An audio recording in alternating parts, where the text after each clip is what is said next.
अगर आप भी एफडी में निवेश करते हैं तो ये वीडियो आपके बहुत काम आएगा। वीडियो को पूरा देखिए क्योंकि अधूरी नॉलेज रिस्की हो सकती है।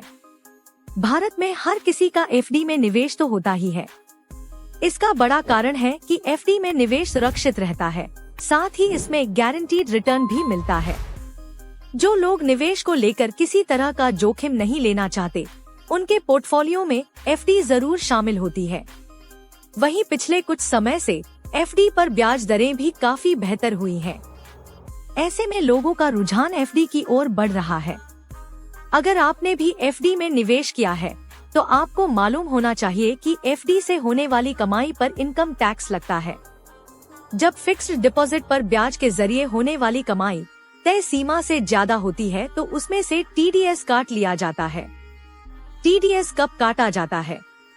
अगर एफडी पर ब्याज के जरिए होने वाली कमाई सालाना 40,000 रुपए से ज्यादा है तो टीडीएस कटता है। सीनियर सिटीजन्स के लिए ये लिमिट 50,000 रुपए है। ये टीडीएस व्यक्ति की कुल आय में जोड़ा जाता है और इसके बाद उस पर टैक्स स्लैब के अनुसार टैक्स लगाया जाता है। लेकिन अगर किसी व्यक्ति की ये इनकम टैक्सेबल लिमिट से कम है तो उन्हें फॉर्म 15G और 15H भरकर बैंक में जमा करके टीडीएस कटौती न करने के लिए रिक्वेस्ट करना होता है। फॉर्म 15G क्या है? फॉर्म 15G भरकर व्यक्ति बैंक को ये बताता है कि उसकी इनकम टैक्स के दायरे में नहीं आती है। फॉर्म 15G को हिंदू अविभाजित परिवार, 60 साल से कम आयु का कोई भी व्यक्ति भर सकता है। ये फॉर्म इनकम टैक्स एक्ट के सेक्शन 197 के भीतर आने वाला डिक्लेरेशन फॉर्म है। इसके जरिए बैंक को आपकी सालाना इनकम के बारे में पता चलता है। अगर आपकी आय टैक्स के दायरे में नहीं आती है तो बैंक एफडी पर टीडीएस नहीं काटता है।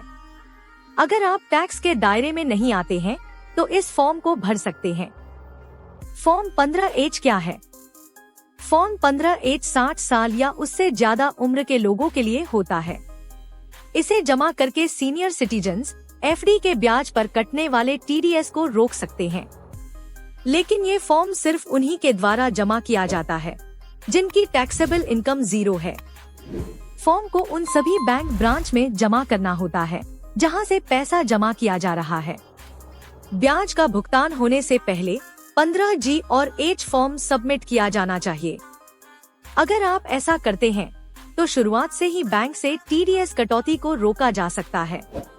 कोई कस्टमर अगर इन फॉर्म्स को भरने से चूक जाता है तो इनकम टैक्स रिटर्न में टीडीएस क्लेम कर सकते हैं।